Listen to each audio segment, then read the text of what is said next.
வெள்ளப்பெருக்கு காரணமாக மூடப்பட்டிருந்த கோவை குற்றாலம் 2 மாதங்களுக்கு பின் இன்று முதல் மீண்டும் திறப்பு. கனமழை வெள்ளப்பெருக்கு காரணமாக மூடப்பட்டிருந்த கோவை குற்றாலம் மீண்டும் திறக்கப்பட்டது.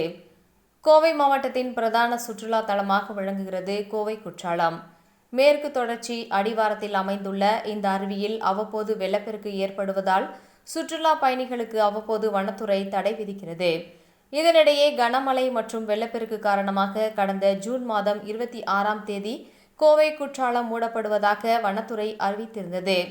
இதனிடையில் அருவியில் நீர்வரத்து சீரானதை அடுத்து 2 மாதங்களாக மூடப்பட்டிருந்த கோவை குற்றாலம் இன்று முதல் மீண்டும் திறக்கப்படுவதாக வனத்துறை அறிவித்துள்ளது.